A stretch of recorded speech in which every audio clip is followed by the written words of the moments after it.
Shalom teman-teman Facebook, balik lagi di program Facebook What's on Your Mind. Mereka nggak tahu bahwa mereka mungkin berpikir bahwa mereka hebat, mereka kuat, tentara mereka dan lain sebagainya. Jadi ketika peperangan terjadi antara bangsa Aram dan bangsa Israel, bangsa Aram ini menang kepada bangsa Israel. Bangsa Israel ini adalah bangsa pilihan Tuhan. Ya, melalui bangsa ini orang-orang dapat mengenal Tuhan. Tapi menjadi pertanyaannya, kok bisa kalah bangsa Israel?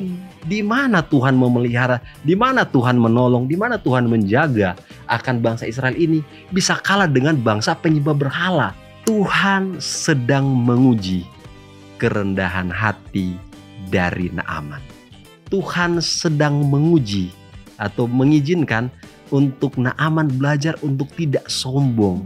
Tuhan sedang menguji egonya Naaman. Mau nggak Naaman?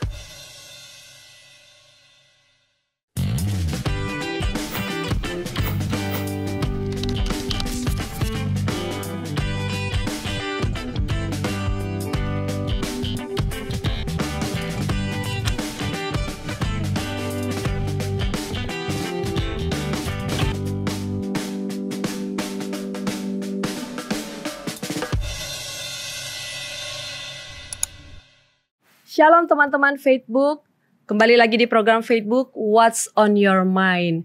Semoga teman-teman Facebook pada saat ini dalam keadaan baik, sehat, dan selalu dalam lindungan Tuhan. Dan pada saat ini topik yang akan kita bahas kali ini sangat menarik.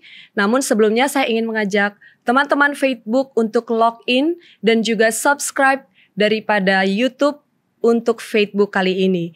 Dan untuk memulaikan topik pembahasan kita hari ini, saya ingin mengajak teman-teman semua untuk menonton video yang berikut ini. Yang tadi kita naik kereta.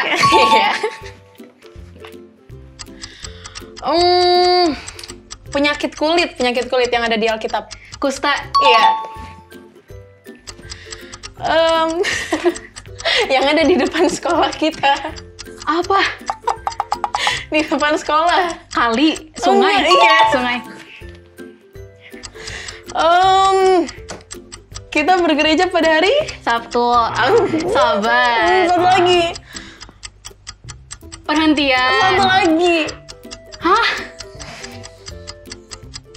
Pes. Oh, tetap ya. Maaf. Habis kita minum obat, kita Sembuh. Nah, ini biasanya kalau anak kecil habis main-main di luar kotor, iya.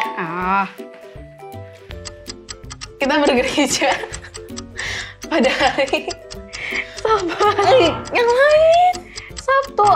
Yang lain Apa ya?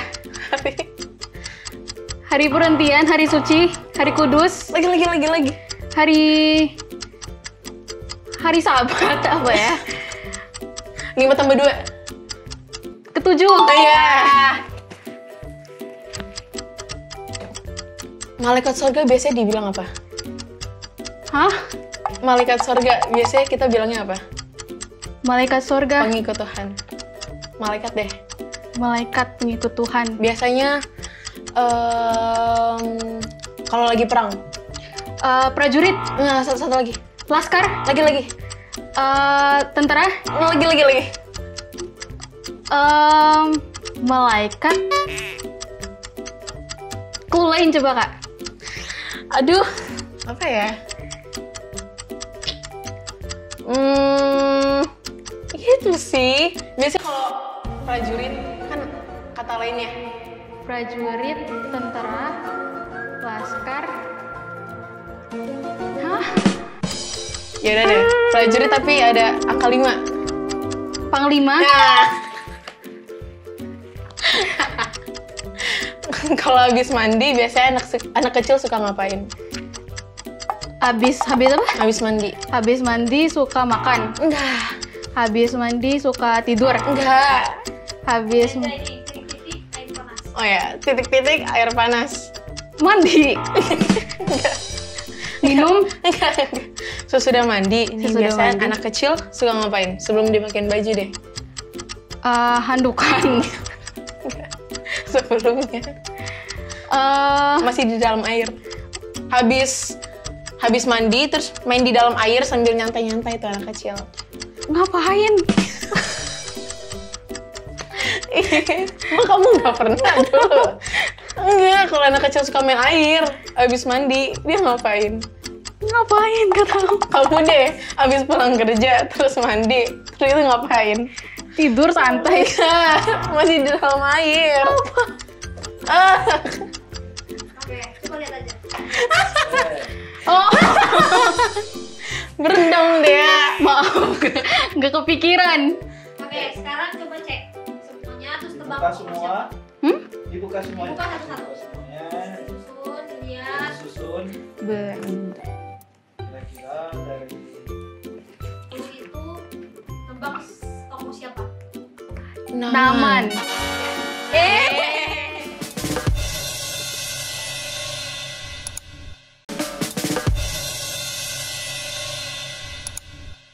Login lagi di program Facebook What's on Your Mind. Dan saat ini saudara-saudara mungkin sudah melihat video yang tadi sudah ditayangkan. Topik yang akan kita bahas pada saat hari ini adalah mengenai Naaman. Namun saya akan membahas Naaman ini tidak sendiri. Tentunya saya bersama dengan pembicara pada saat ini adalah Pendeta Friendly Liwan. Halo. Halo Pendeta, apa kabarnya? Puji Tuhan. Puji baik, Tuhan Erlin. ya. Semoga dalam keadaan baik dan Baik, dalam baik. lindungan Tuhan sama seperti teman-teman Facebook lainnya. Baik, topik kali ini kita akan membahas tentang Naaman. Ini sangat-sangat menarik sekali dan tentunya teman-teman Facebook sudah mengetahui banyak tentang cerita tokoh-tokoh Alkitab termasuk Naaman. Namun bagi teman-teman yang ingin mengetahui, saya ada pertanyaan untuk Pendeta Friendly. Sebelum kita membahas lebih dalam lagi tentang Naaman ya. Kira-kira siapakah Naaman dan apa yang terjadi kepadanya? Baik, terima kasih Om Herlin untuk pertanyaannya. Siapakah Naaman dan apa yang terjadi padanya? Berbicara tentang Naaman, itu adalah kisah di dalam Perjanjian Lama. Dan itu tertulis dalam kitab 2 Raja-Raja pasal 5. Ferlin bisa buka 2 Raja-Raja pasal 5. 2 Raja-Raja pasal 5 ayat 1. Siapakah Naaman dan apa yang terjadi padanya? Bisa tolong dibaca. Ya, teman-teman Facebook, kita buka buku Alkitab di dalam buku 2 Raja-Raja 5 ayat 1 dengan judul Naaman disembuhkan. Naaman, panglima Raja Aram, adalah seorang terpandang di hadapan tuannya dan sangat disayangi, sebab oleh dia Tuhan telah memberikan kemenangan kepada orang Aram. Tetapi orang itu, seorang pahlawan tentara, sakit kusta. Terima kasih Ferlin untuk ayat yang sudah dibacakan. Di sini dijelaskan dalam ayat 1 2 Raja-Raja 5 ayat 1. Naaman adalah seorang panglima. Kalau di Indonesia, panglima itu adalah pangkat tertinggi di tentara. Ya, tentara. Pangkat paling tinggi panglima. Kalau di polisi, Kapolri. Jadi Naaman ini di bangsa Aram adalah seorang tentara yang pangkat paling tinggi. Jadi dia sangat berpengaruh dan dituliskan di sini Raja Aram sangat menyayangi akan Naaman. Dia sangat menghormati akan Naaman, dia sangat terpandang. Tetapi ada satu kata atau kalimat di dalam ayat ini yang perlu kita untuk pahami, yaitu kalimatnya seperti ini. Sebab oleh Naaman, Tuhan telah memberikan kemenangan kepada orang Aram. Jadi ternyata bagi Naaman, bagi Raja Aram pada waktu itu namanya Ben-Hadad. Ya, Ben-Hadad. Mereka nggak tahu bahwa mereka mungkin berpikir bahwa mereka hebat, mereka kuat, tentara mereka dan lain sebagainya. Jadi ketika peperangan terjadi antara bangsa Aram dan bangsa Israel, jadi bangsa Aram ini menang kepada bangsa Israel. Bangsa Israel ini adalah bangsa pilihan Tuhan.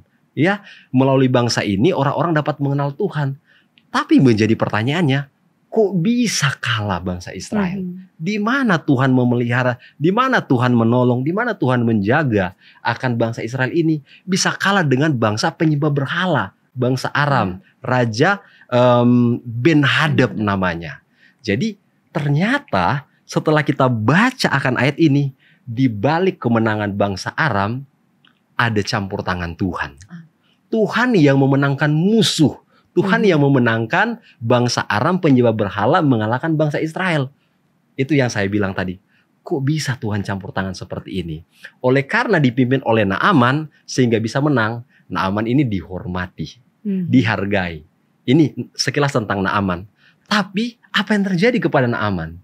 Naaman sakit kusta. Waduh, kalau penyakit kusta pada zaman dulu adalah penyakit yang seperti kena kutuk.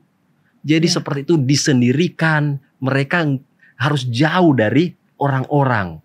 Itu kalau penyakit kusta.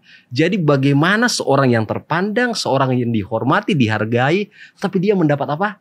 Penyakit kusta. Sekedar informasi, Raja Aram yaitu Ben-Hadad, dia mengalahkan raja bangsa Israel yaitu Raja Ahab namanya. Di dalam sejarah atau informasi dalam Alkitab, Raja Ahab memiliki seorang istri yang bernama Isabel. Isabel adalah seorang anak dari Raja Sidon. Raja Sidon ini adalah bangsa penyembah berhala. Jadi ceritanya kenapa bangsa Israel bisa kalah. Jadi Raja Sidon punya anak Isabel. Isabel dinikahi oleh Ahab. Dan Isabel membawa pengaruh kepada bangsa Israel untuk menyembah berhala. Jadi pada saat itu bangsa pilihan Tuhan sudah tidak menyembah Tuhan, jauh dari Tuhan. Jadi kalau tadi kok bangsa pilihan Tuhan yang Tuhan telah pimpin, Tuhan telah jaga dan berkati, kok bisa kalah? Ternyata latar belakangnya di bawah pimpinan Raja Ahab membawa bangsa ini kepada penyembahan berhala. Oleh karena pengaruh istrinya Isabel. Dan inilah yang terjadi sehingga Tuhan menggunakan bangsa Aram di bawah kendali Raja Ben-Hadad namanya, dan panglimanya adalah Raja Naaman. Sehingga bangsa Israel kalah dari peperangan. Nah, yang menjadi pembahasan yang akan kita bahas lebih lanjut adalah tentang Naaman. Bagaimana bisa seorang yang dihormati, disayangi, dibanggakan oleh Raja Ben-Hadad, Raja Aram, tetapi dia menderita penyakit kusta. Nanti kita akan bahas di segmen berikut itu, Kak. Oke, baik. Nah, teman-teman Facebook, sangat menarik sekali cerita tentang Naaman ini, karena kita bisa melihat dari cerita yang sudah diceritakan oleh Pendeta Liwan, bahwa bagaimana tuntunan dan penyertaan Tuhan kepada Naaman, sampai dia sudah menderita kusta ataupun sakit. Nah, di segmen berikutnya kita akan saksikan cerita selanjutnya tentang bagaimana hal ini bisa terjadi kepada Naaman. Nah, teman-teman Facebook, jangan kemana-mana, kita akan kembali di segmen berikutnya, kita akan membahas. Namun teman-teman jangan lupa untuk login kembali atau subscribe dan juga share video ini apabila ini bermanfaat atau menjadi berkat untuk saudara-saudara sekalian. Teman-teman Facebook dimanapun berada.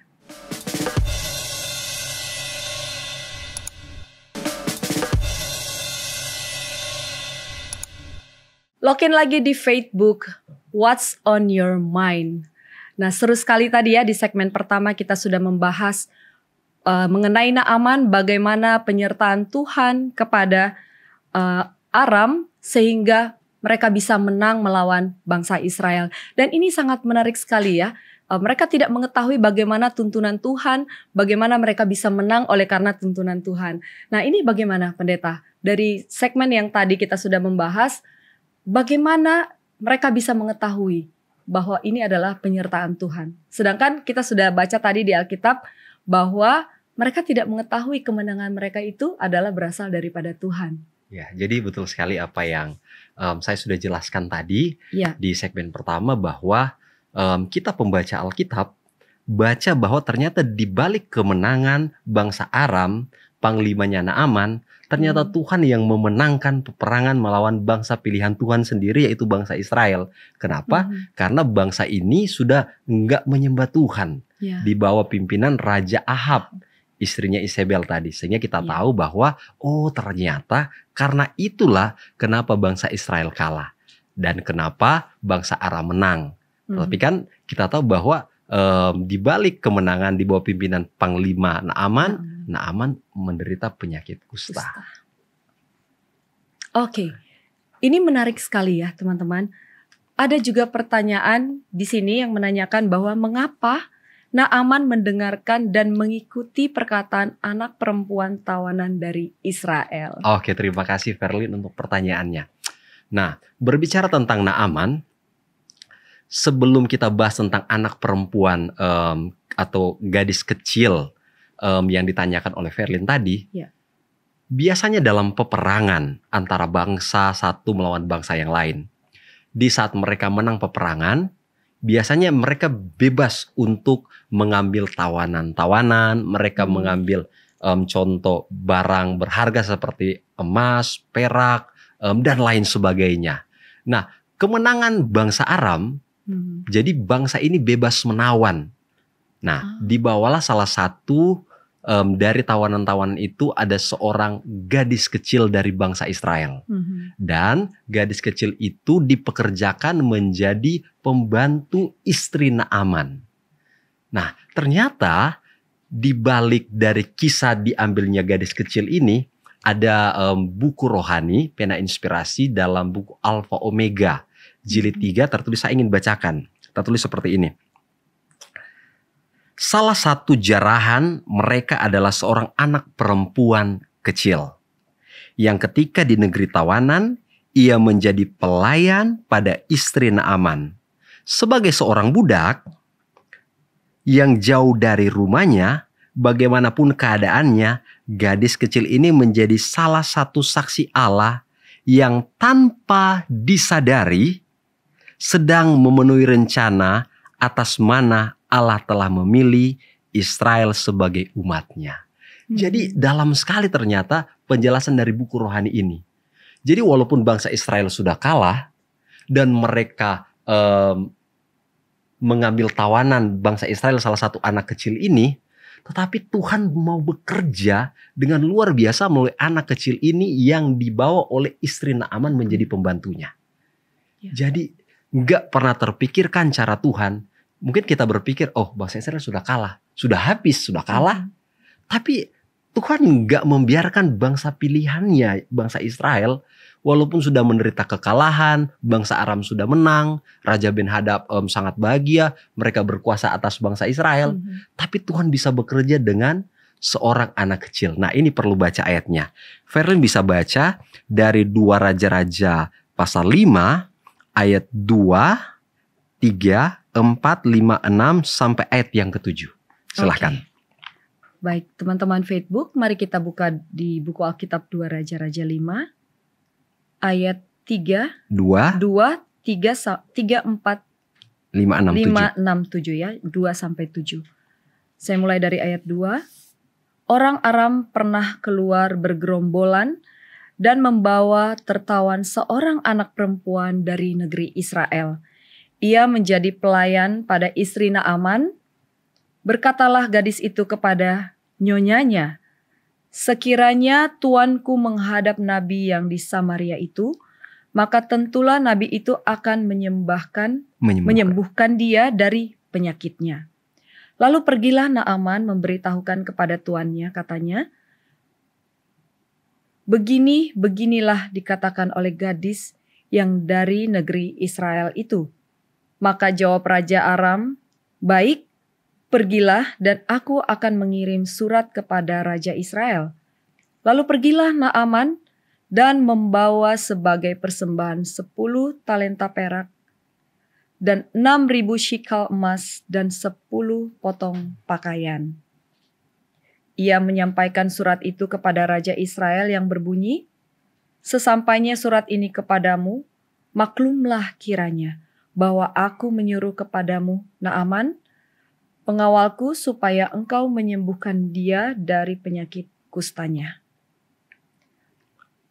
Segera sesudah Raja Israel membaca surat itu, dikoyahkanlah pakaiannya serta berkata,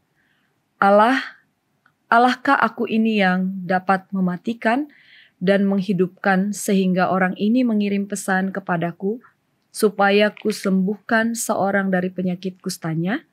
Tetapi sesungguhnya, perhatikanlah dan lihatlah, ia mencari gara-gara terhadap aku. Oke, terima kasih Verlin untuk ayat yang sudah dibaca.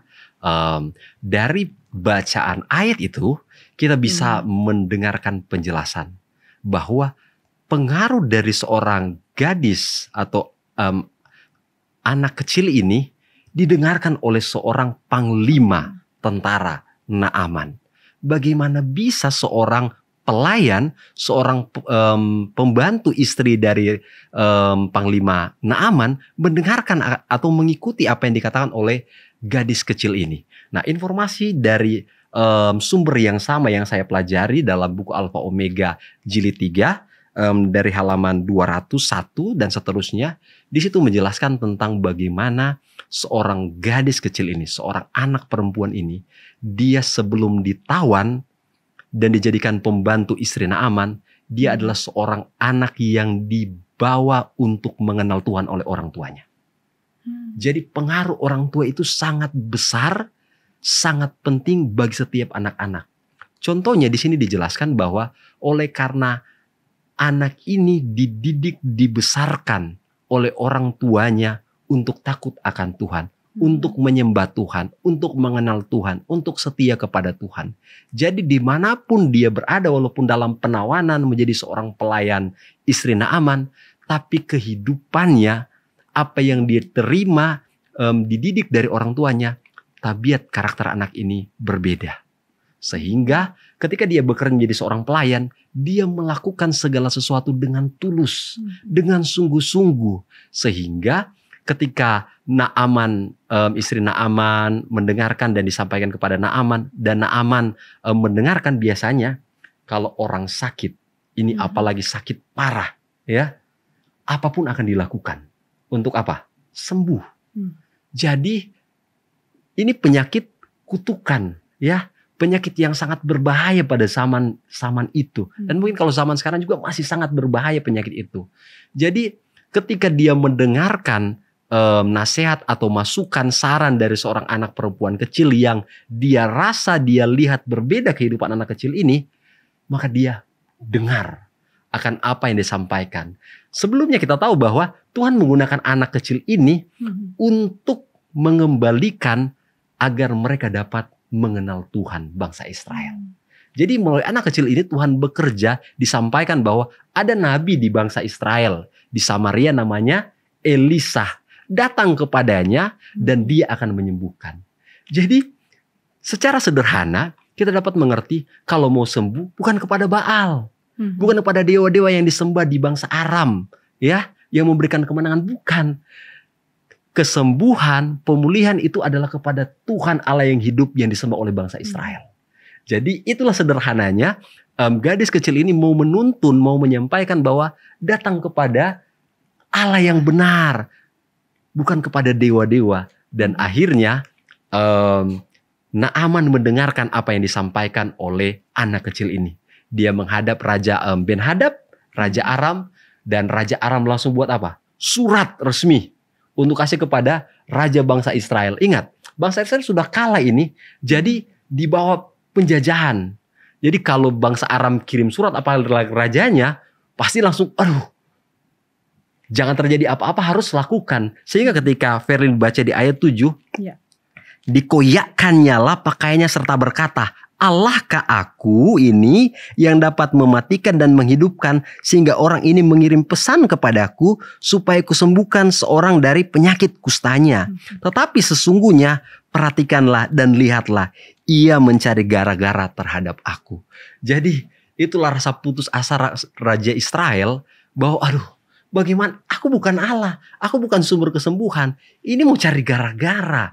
Ini Raja Aram untuk mengirimkan surat. Nah, kita akan mengetahui jawabannya, pertolongan datang dari siapa yang Tuhan pakai setelah segmen berikut. Menarik sekali ya, pendeta tadi sudah membahas mengenai seorang gadis kecil dari bangsa Israel yang Tuhan sudah pilih. Dan ini sangat menginspirasi buat kita semua yang ada di tempat masing-masing, teman-teman Facebook, di mana bagaimana Tuhan memilih seseorang yang tidak kita sangka-sangka yang akan digunakan untuk bisa menjadi alat Tuhan agar memperkenalkan Tuhan adalah Allah yang maha kuasa. bukan dengan penyembahan-penyembahan berhala. Dan teman-teman, untuk lanjut di segmen berikutnya, jangan kemana-mana, tetap di Facebook.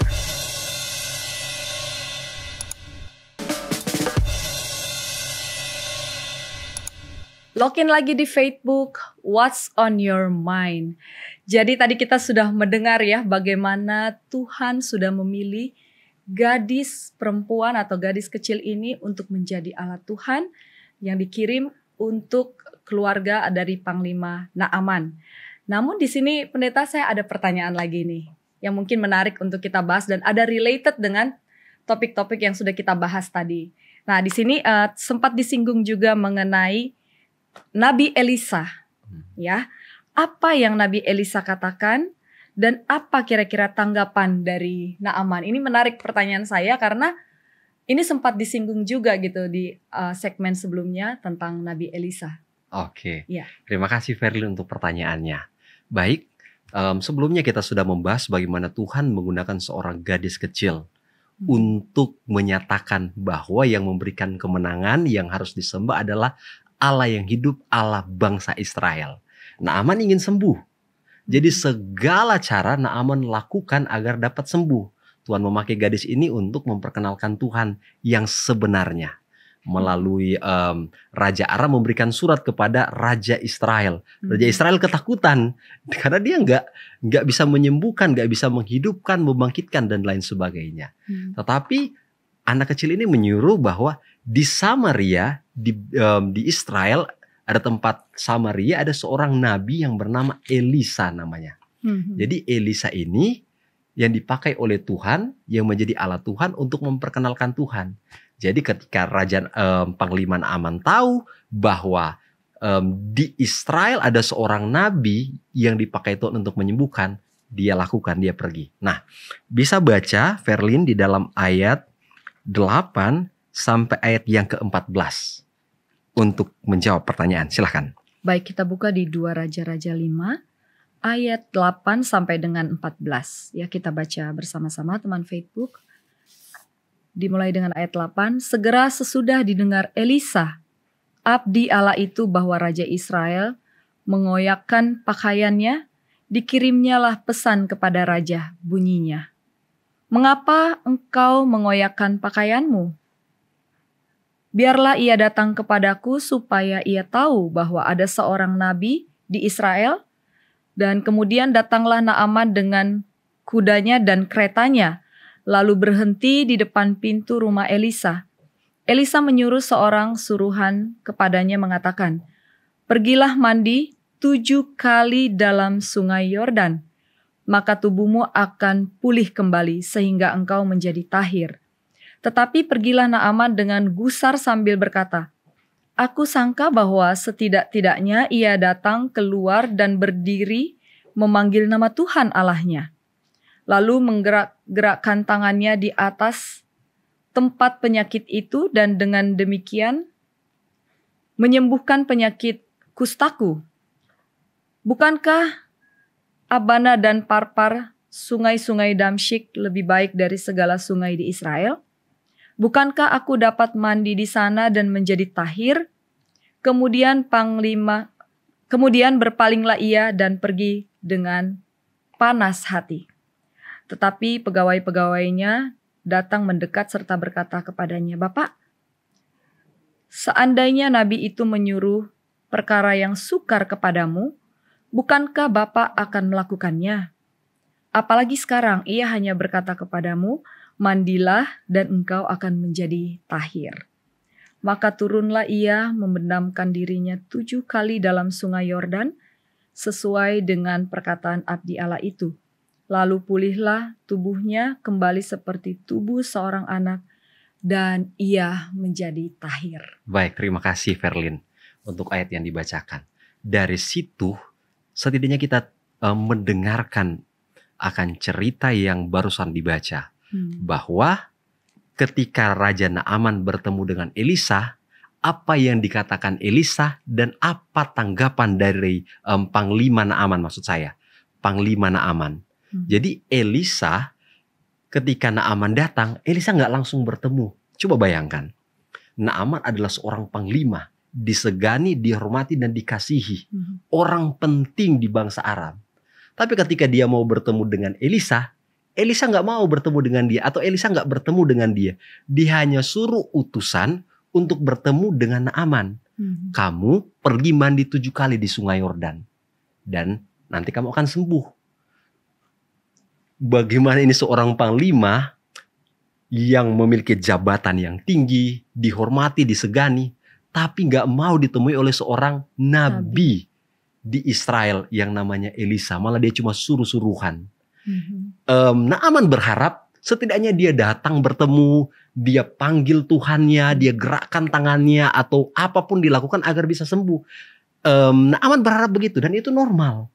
Ya, dia sudah jauh-jauh datang, dia sudah bawa perak, emas, dan pakaian, tapi sepertinya tidak dihargai. Apa maksud ini? Nah, di dalam hal ini Tuhan sedang menguji kerendahan hati dari Naaman.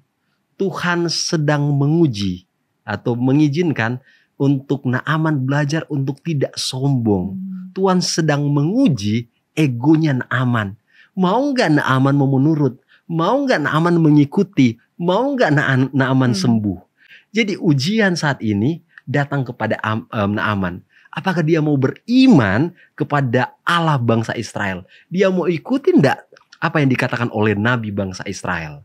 Nah, di sini saya ingin baca kutipan dalam buku yang sama, Alfa Omega Jilid 3 Pena Inspirasi. Di sini tertulis, ketika diberitahu mandi, Alfa Omega Jilid 3 halaman 203. Ketika diberitahu mandi di Yordan, kesombongannya bangkit. Dan dengan merasa terhina serta kecewa ia berseru, bukankah Abana dan Parpar, sungai-sungai Damsyik lebih baik daripada segala sungai di Israel? Bukankah aku dapat mandi di sana dan menjadi tahir? Kemudian berpalinglah ia dan pergi dengan panas hati. Selanjutnya, roh sombong Naaman memberontak melawan jalan yang ditunjukkan oleh Elisa. Sungai-sungai yang disebut oleh Panglima Aram ini dikelilingi hutan-hutan kecil yang indah. Dan berbondong-bondong orang yang datang ke tepi sungai-sungai yang jernih ini untuk menyembah berhala. Martabat jiwa kemanusiaan Naaman tidak akan direndahkan apabila ia turun ke dalam salah satu dari sungai tersebut. Jadi ada benarnya bagi Naaman, kenapa dia nggak pergi ke Damsyik, ya? Dia mencelupkan dirinya ke sana. Sungai-sungai yang di bangsa Aram itu lebih bagus, lebih bersih, lebih indah. Ada hutan-hutan kecil. Kenapa harus di sungai Yordan? Nggak di sungai situ, kan sama-sama sungai. Tetapi bedanya adalah penurutan. Mau sembuh nggak? Percaya ke Tuhan nggak? Nah, Naaman sedang diuji yang tadi saya sampaikan. Diuji imannya. Mau percaya nggak kepada Tuhan? Dan dia sangat beruntung, dia memiliki pengawal-pengawal yang bisa menasehati dia. Pengawal-pengawalnya katakan, bukankah hanya mencelupkan diri 7 kali? Kan dia gak minta apa-apa.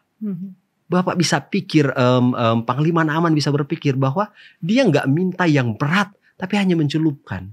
Dan akhirnya hatinya tenang. Dan juga kutipan selanjutnya di sini dituliskan bahwa iman Naaman sedang diuji.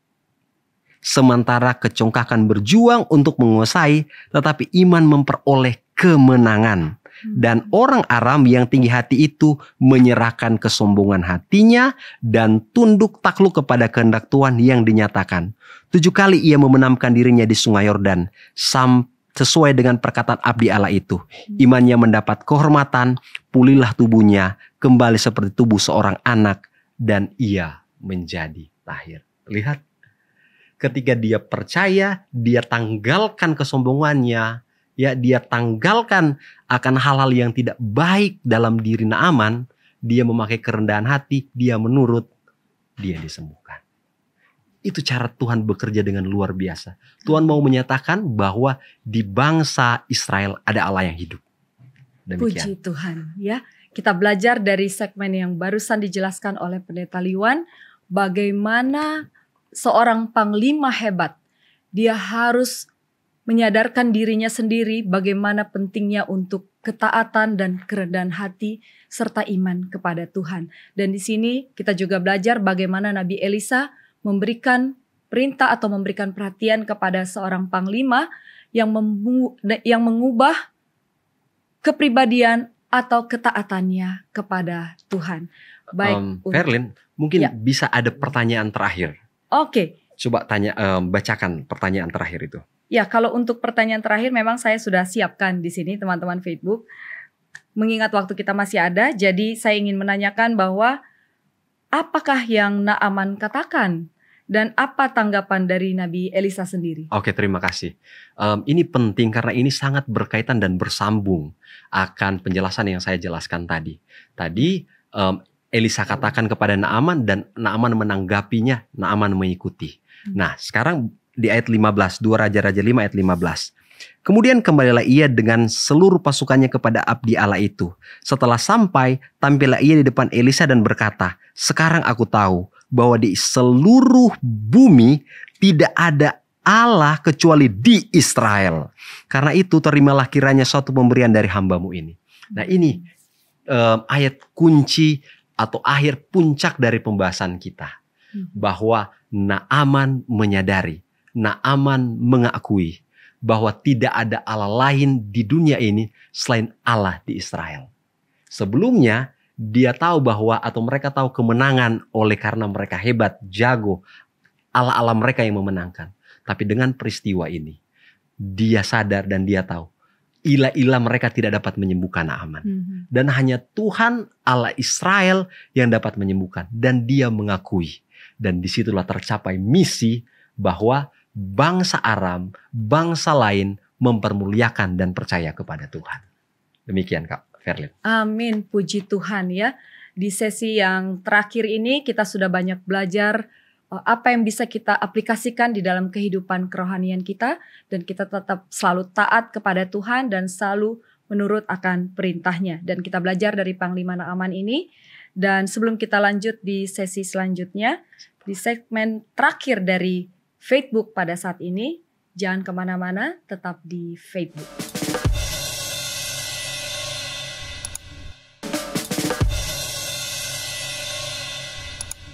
Login lagi di Facebook, What's on your mind? Baik, di sesi terakhir ini kita akan mendengarkan kesimpulan tentang pelajaran dari Panglima Naaman. Dan jangan kemana-mana, saudara-saudara sekalian boleh saksikan teman-teman Facebook. Pendeta Friendly Yuan akan memberikan kesimpulan. Terima kasih Verlin. Baik, mari kita simpulkan pelajaran kita pada saat ini. Kesimpulan yang pertama, kita tahu dan kita pelajari bahwa Tuhanlah yang memenangkan bangsa Aram di bawah pimpinan Panglima Naaman. Bangsa Aram tidak tahu, Naaman tidak tahu. Tapi ada pelajaran penting yang Tuhan mau berikan kepada bangsa pilihannya, bangsa Israel yang sudah menyembah berhala.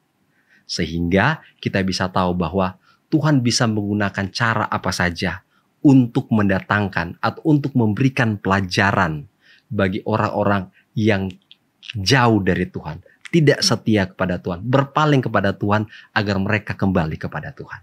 Kesimpulan yang pertama. Kesimpulan yang kedua, dari pelajaran ini juga yang kita tidak sangka, kita tidak duga, Tuhan menggunakan seorang gadis kecil tawanan, anak kecil yang menjadi seorang pembantu dari istri Naaman, tetapi dia adalah seorang yang setia kepada Tuhan. Jangan kita berpikir bahwa saya ini tidak berharga bagi orang. Saya siapa sih? Saya bukan siapa-siapa, saya tidak berarti. Tapi Tuhan bisa menggunakan saudara dan saya. Apapun latar belakang, pekerjaan kita, pendidikan kita, keadaan kita. Sama seperti anak kecil. Tuhan dapat memakai dia untuk membawa Panglima Naaman dan bangsa Aram untuk dapat mengenal Tuhan. Dan kesimpulan yang terakhir yang dapat kita pelajari bahwa ketika Naaman menanggalkan kesombongannya, ketika dia menurut, dia percaya dan imannya terlihat oleh tindakannya, maka dia menurut pergi ke Sungai Yordan dan dia disembuhkan.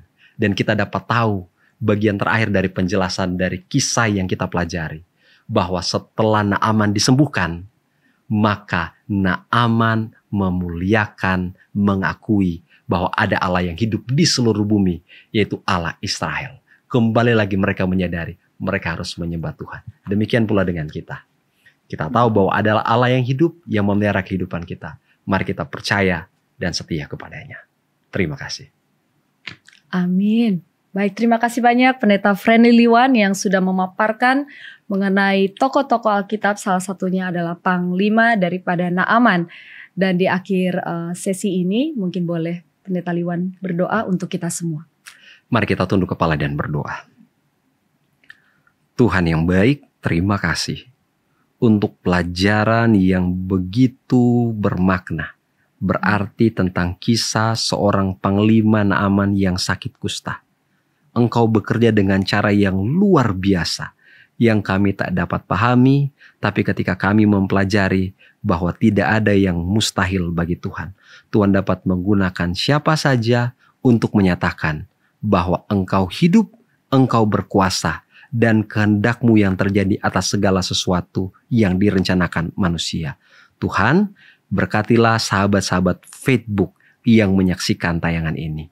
Kiranya kami dapat memiliki kerinduan untuk dapat mengenal kasih Tuhan melalui tokoh-tokoh Alkitab yang kami saksikan dalam siaran kali ini. Berkatilah kami semua dan seluruh kru yang bertugas. Terpujilah Engkau yang sangat baik. Dalam nama Tuhan Yesus kami berdoa. Amin. Amin. Baik teman-teman Facebook, sampai jumpa lagi di episode berikutnya. Tuhan Yesus memberkati.